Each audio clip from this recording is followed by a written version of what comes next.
Hi everyone, I am Arshmit Singh Aroda as a mentor of Aroda Tutorials. So सबसे पहले मैं आपका स्वागत करता हूँ हमारी वर्कशॉप में। आज हम सीखेंगे how to build a great personality. Personality development workshop का पार्ट 1 हम स्टार्ट करने जा रहे हैं। सबसे पहले आपका ट्रेनिंग सेशन में स्वागत है। अब हम समझते हैं पर्सनालिटी का introduction. Beauty captures your attention, personality your heart. अब देखो, सिंपल सी बात है, अगर हमारी पर्सनालिटी अच्छी होगी तो हम अटेंशन क्रिएट कर सकते हैं पब्लिक में, और हम पर्सनालिटी को अगर इतना अच्छा बना ले तो लोगों का हम दिल जीत सकते हैं। ठीक है। पर्सनालिटी का मीनिंग क्या होता है? जो पब्लिक के सामने डिस्प्ले होता है, जो एक्सटर्नल इम्प्रेशन लेके आता है according to their communication skill, public speaking skill की वजह से इजीली कर पाता है। अब हम देखते हैं कौन कौन से ऐसे फैक्टर्स हैं जो पर्सनालिटी को अफेक्ट करते हैं।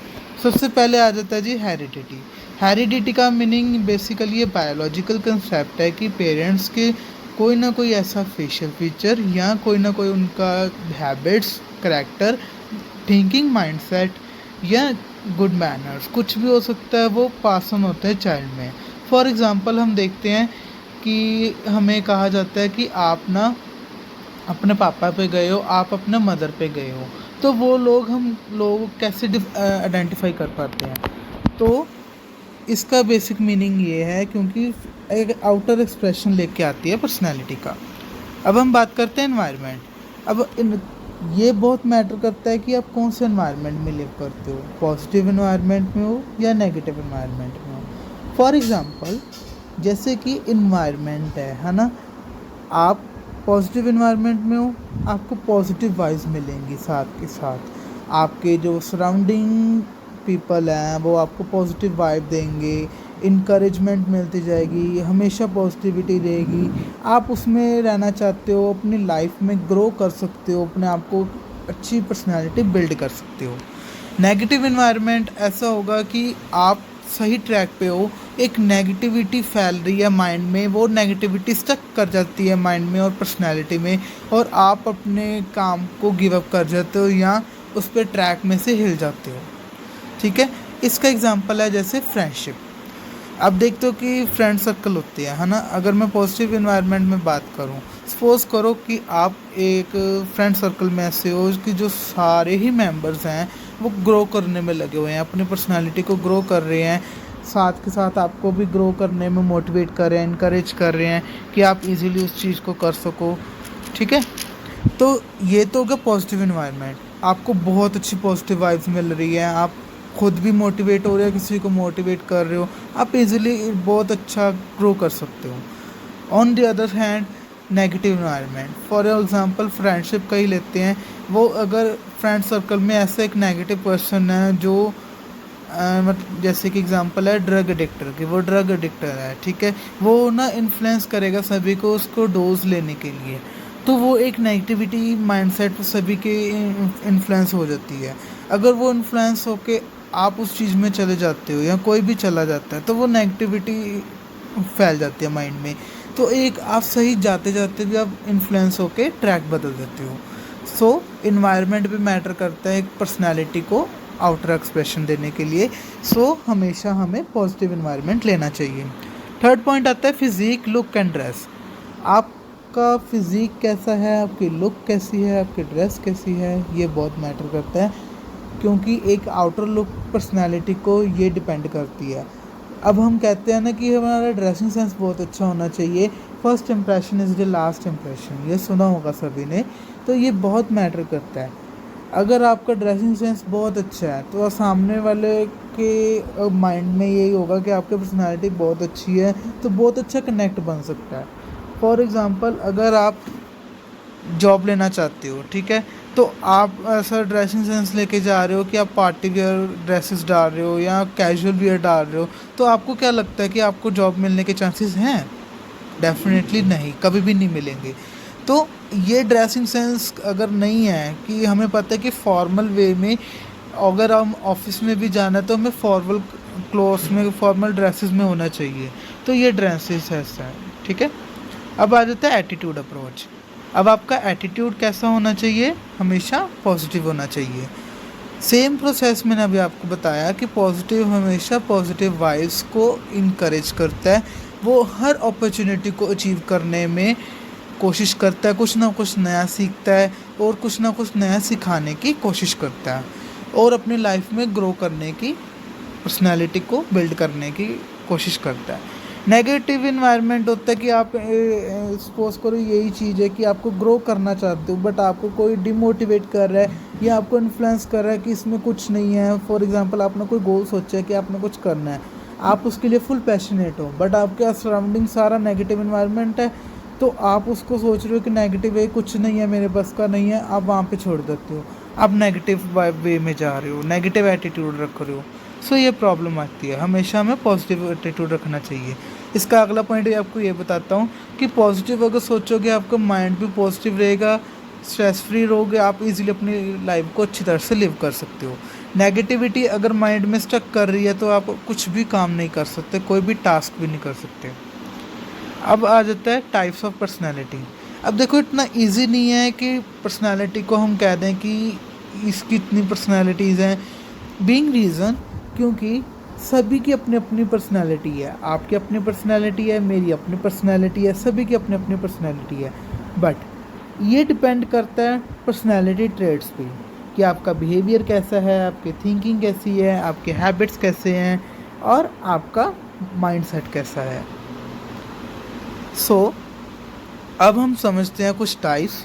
Positive personality vs negative personality, extrovert personality versus introvert personality, proactive personality versus reactive personality, strong personality versus weak personality. अब हम इस चीज़ को समझते हैं वन पॉइंट ब्रीफ पॉइंट में कि पॉजिटिव पर्सनैलिटी क्या होता है। सेम मैंने अभी आपको सभी कुछ बताया पॉजिटिव नेगेटिव बारे में, तो एक एक पॉइंट और ऐड ऑन करेंगे इसमें कि पॉजिटिव पर्सनालिटी में होता है कि जो पर्सन है वो अपॉर्चुनिटीज़ को अचीव करने के लिए अवेल करता है सबसे पहले, ठीक है। तो अगर वो उस चीज़ को अपना 100% दे रहा है तो डेफिनेटली वो पॉजिटिव है कुछ करने के लिए, ठीक है।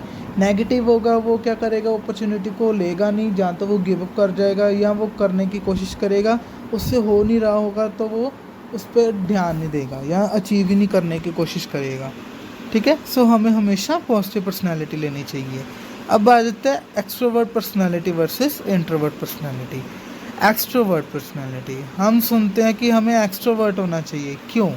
क्योंकि जो एक्सट्रोवर्ट पर्सन होता है वो ओपन माइंडेड होता है, अपने थॉट्स को शेयर कर सकता है, अपने फीलिंग्स को शेयर कर सकता है अपने फ्रेंड्स के साथ, पर्सन्स के साथ, तो इजीली वो अपने आइडियाज़ को शेयर कर सकता है, कितना ग्रो कर रहा है वो, ठीक है। इंट्रोवर्ट होता है कि वो रिजर्व नेचर का होता है, काफ़ी सोचता है और कुछ वो बात नहीं कर पाता, नेगेटिव माइंडसेट कुछ होता है, ठीक है। तो हमेशा एक्सट्रोवर्ट होना चाहिए क्योंकि कम्युनिकेशन स्किल्स अच्छी होती हैं, हमारी प्रेजेंटेशन स्किल्स अच्छी होती हैं, हम अच्छा ग्रो कर सकते हैं। ये पर्सनैलिटी का बहुत मेन पॉइंट है एक्सट्रोवर्ट होना, क्योंकि देखो अगर आप अपने आप को प्रेजेंट ही नहीं कर पा रहे, अपने आप को कम्युनिकेट ही नहीं कर पा रहे, तो आप कैसे काम कर सकते हो? कम्युनिकेशन के बिना क्या कोई काम हो सकता है? बिल्कुल भी नहीं। सो आगे हम समझते हैं proactive personality versus reactive personality. नाम से पता लग रहा है प्रोएक्टिव यानी प्रो बंदा, है ना, कि कोई भी लाइफ में अपॉर्चुनिटीज़ आ रही हैं वो प्री प्लान रहता है, अपने गोल्स बनाता है। फॉर एग्जांपल हम गोल सेट कर रहे हैं तो क्या हम डायरेक्ट अचीव करने जाएंगे? नहीं। जो प्रोएक्टिव पर्सन होगा वो सबसे पहले प्लान करेगा, सेट करेगा, फिर प्लानिंग करेगा कैसे कैसे करना है, फिर आइडेंटिफाई करेगा कैसे मेरी प्रेजेंट सिचुएशन है, क्या मेरी वीकनेस है, क्या मेरी स्ट्रेंथ है और कैसे कैसे करना है, ठीक है। तो ये होता है प्रोएक्टिव। रिएक्टिव पर्सनालिटी होता है कि वो जो कोई अपॉर्चुनिटी आ रही है लाइफ में उसको अचीव नहीं करना, अगर वो उस चीज़ में बाद में अचीव करने की कोशिश करता है वो तो रिएक्ट करने लग जाता है, क्योंकि सेम रीज़न मैंने आपको पहले बताया, क्योंकि हार्डशिप होती है, बिगनिंग बहुत डिफ़िकल्ट होती है स्टार्टिंग में, तो वो या तो वो फेल होकर रिएक्ट करने लग जाएगा या उसको हार्ड लग रहा है उसको गिव अप ही कर जाएगा। सो हमें हमेशा प्रोएक्टिव होना चाहिए। Strong personality versus weak personality. नाम से पता लग रहा है कि स्ट्रॉन्ग करना चाहिए, कुछ ना कुछ लाइफ में सीखता रहना चाहिए। अब आपको पर्सनैलिटीज़ ऐसी मिलेंगी जो अपनी लाइफ में ग्रो कर रही हैं, कुछ ना कुछ नया सीख रही हैं, कहीं से सीख रही हैं, कहीं से सिखा रही हैं। इट मीन्स कि वो अपनी लाइफ को अपनी बहुत अच्छे वे में लेके जाना चाहता है, अपनी तरफ से 100% देना चाहता है। तो ये होती है स्ट्रॉन्ग पर्सनैलिटी। वीक पर्सनैलिटी होती है कि वो कुछ भी इम्प्रूवमेंट नहीं कर रहा, कोई इम्प्लीमेंटेशन नहीं कर रहा। वो सोचता है कि जो लाइफ चल रही है मूव ऑन करते हैं, अच्छी चल रही है। बट आपको आगे जाकर रियलाइज़ होगा इन फ्यूचर में कि ये पर्सनैलिटी स्ट्रॉन्ग होनी चाहिए, हमेशा पॉजिटिव साइड लेनी चाहिए। अब इतना देखने के बाद हमारे माइंड में आता है कि अब हम इम्प्रूव करना चाहते हैं पर्सनैलिटी को, सभी इम्प्रूव करना चाहते हैं। तो ये कुछ स्टेप्स हैं जिससे हम इम्प्रूव कर सकते हैं। Know about and understand yourself, accept yourself as you are and other as they are. और थर्ड स्टेप है develop understanding and satisfying relation with other. तो सबसे पहले हम स्टेप देखते हैं know about and understand yourself. इसमें क्या होता है कि सबसे पहले एनालिसिस करना। कोई भी स्टार्टिंग करनी है तो गोल में से सबसे पहले हमें एनालिसिस करना पड़ेगा कि क्या हमारी वीकनेस है, क्या हमारी स्ट्रेंथ है, क्या हमारे गोल्स हैं, क्या हमारी एस्पिरेशंस हैं। अपने आप को डिस्कवर करना है भी मैं क्या कर सकता हूँ लाइफ में, कौन सी ऐसी चीज़ है जिसमें मेरा पैशन उठ रहा है कि मैं उस चीज़ को अचीव कर सकता हूँ। ठीक है, ये पर्सनैलिटी को बिल्ड करना है तो आपको पहले चेक करना पड़ेगा। उसके बाद चेक करने के बाद आपको एक्सेप्ट करना है कि आपके प्रेजेंट सिचुएशन क्या है। बिकॉज क्योंकि हमारे जो यंग जनरेशन है इवन कि सभी क्या करते हैं, अपने आप को एक्सेप्ट नहीं करते कि कौन सी प्रेजेंट सिचुएशन में है। हम सोचते हैं कि क्योंकि जो हमसे ऊपर होगा हम उससे कंपेयर करने की कोशिश करते हैं। तो कंपैरिजन नहीं करना सबसे पहले, है ना। अपने आप को एक्सेप्ट करना है कि आपकी प्रेजेंट सिचुएशन ये है, यहाँ पे आपको इम्प्रूवमेंट करने की नीड है। थर्ड स्टेप आ जाता है developing understanding and satisfying relation with other.